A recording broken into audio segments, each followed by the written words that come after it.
questão da eutanásia sempre foi e parece que sempre será um assunto extremamente polémico que continua a dividir as opiniões das pessoas hoje em dia. Como jurista, qual é o seu conceito de eutanásia? Bom, existem vários conceitos de eutanásia.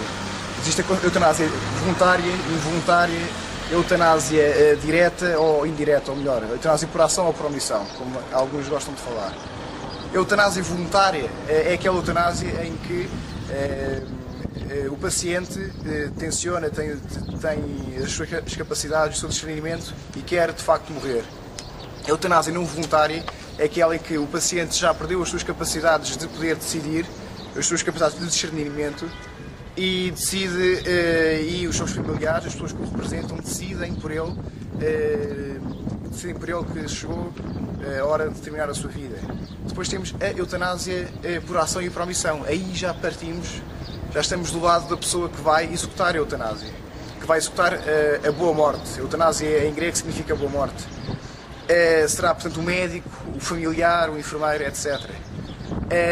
Aí a eutanásia pode ser por ação, em que existe uma ação que inicia um nexo de causalidade que leva à morte diretamente, por exemplo, o desligar a máquina, o injetar com uma substância que leva à boa morte, ou pode ser por omissão, omissão através de, por exemplo, quando o médico deixa de prestar os alimentos necessários, prestar os medicamentos necessários a que a pessoa consiga sobreviver ou consiga se manter naquela situação de vida penosa.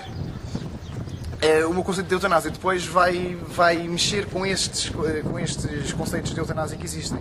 Eutanásia, em termos latos, é boa morte, é um auxílio no suicídio através de um auxílio médico. Atualmente, como está formulada a lei relativamente à eutanásia? Bom, existem várias normas relativas à eutanásia que estão diretamente ou indiretamente relacionadas com a eutanásia. Primeiro, e começando pela Constituição da República Portuguesa, o nosso diploma legal mais importante, o artigo 1 diz que Portugal é uma república soberana, baseada na dignidade da pessoa humana e na vontade popular e empenhada na construção da sociedade livre, justa e solidária. Portanto, aqui o artigo 1 mostra que existe a dignidade da pessoa humana, que é um dos direitos fundamentais e basilares da democracia portuguesa e de qualquer democracia ocidental.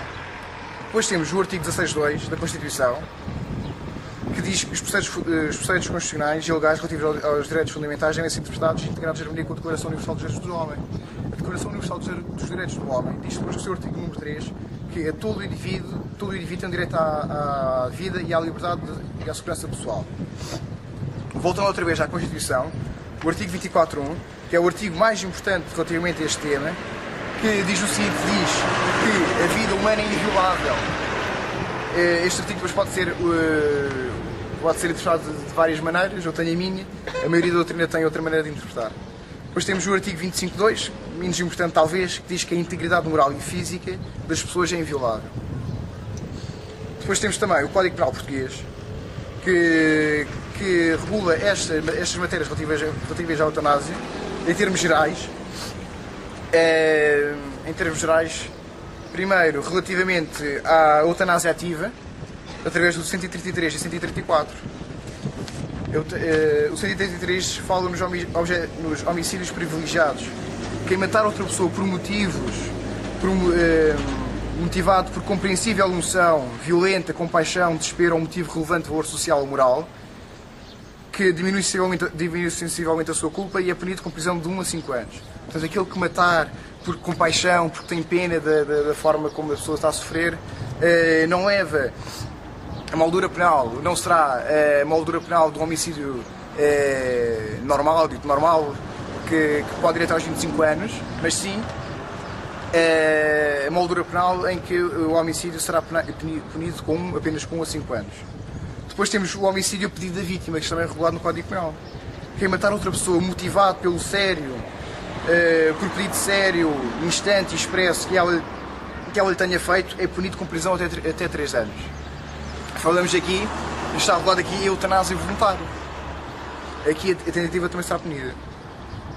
Depois, relativamente à eutanásia passiva, temos um artigo muito complicado, que é o artigo 138, e nomeadamente o 138.1b, que regula a omissão por parte de aquele que tem dever de garante.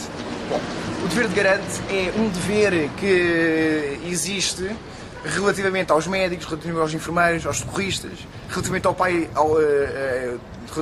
ao filho, e sempre que não é... O dever de garante obriga essa pessoa a auxiliar. Os médicos têm a obrigação de auxiliar qualquer pessoa que entre no hospital, independente de quem seja. O socorrista, a mesma coisa. O pai tem a obrigação de auxiliar o filho, não o deixar morrer.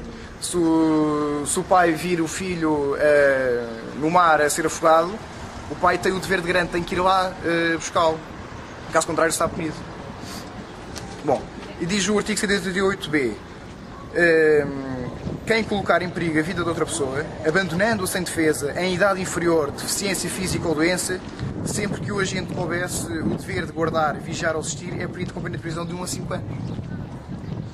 Depois também temos, não título normativo, ou sem força normativa, mas com uma força política importante, o parecer do Conselho Nacional de Ética para as Ciências da Vida. Este parecer diz basicamente o seguinte: que não há nenhum argumento ético, social, moral, jurídico ou de deontologia das profissões da saúde que justifique em tese vir a tornar possível por lei a morte intencional do doente, mesmo que não declarado o assunto como tal, por qualquer pessoa, designadamente por decisão médica, ainda que a título de pedido ou de compaixão. Depois temos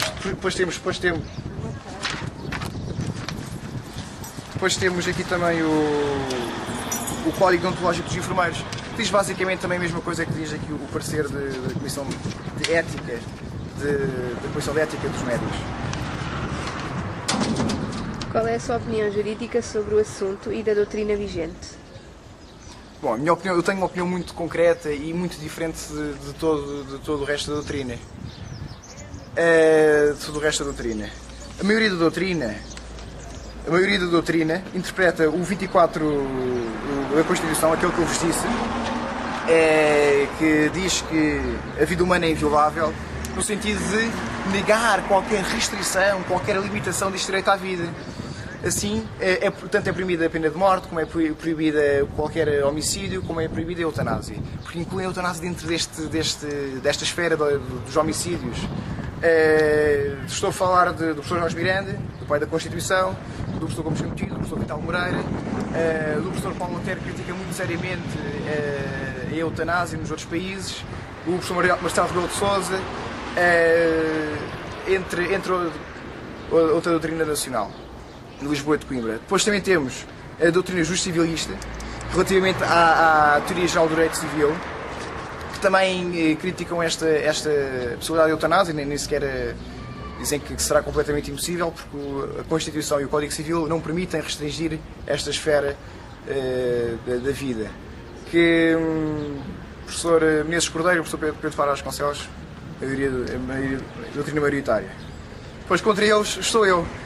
Não existe nada escrito sobre isto, é uma opinião, é um estudo meu que eu gostava aqui de apresentar. Primeiro, temos que partir do 24 da Constituição. A vida humana é inviolável. Qual é que é a ratio legis desta norma? Qual é que é o objetivo? O que é que o legislador quis com isto? Qual é que é a influência que esta norma tem na sociedade? Ou melhor, qual é que é a sua esfera de proteção e de aplicabilidade? Eu defendo que o 24 nunca se aplica ao suicídio. Eu vejo a eutanásia está muito perto do suicídio. É um suicídio auxiliado. E o 24 não tem qualquer relevância relativamente ao suicídio. Isto porquê? Se uma pessoa se tentar suicidar e frustrar essa tentativa, não existe qualquer consequência jurídica a essa frustração de tentativa.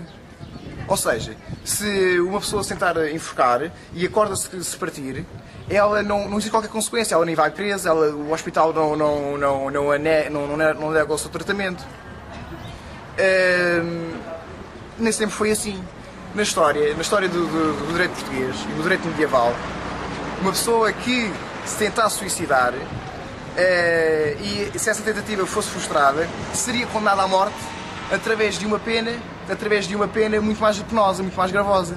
Ou seja, aquele que se tentou envenenar e que não conseguiu morrer, não frustrar a sua tentativa, depois será condenado à morte através da forca. Aquele que se tentou enforcar e que não conseguiu será queimado vivo. E sempre por aí adiante. Era punido com a pena de morte aquele que tentava suicidar. Hoje não existe qualquer consequência jurídica relativamente ao suicídio. Pelo que eu penso que o 24 tem outro objetivo. O objetivo que será o de evitar a pena de morte, o de evitar os homicídios, não o de evitar os suicídios.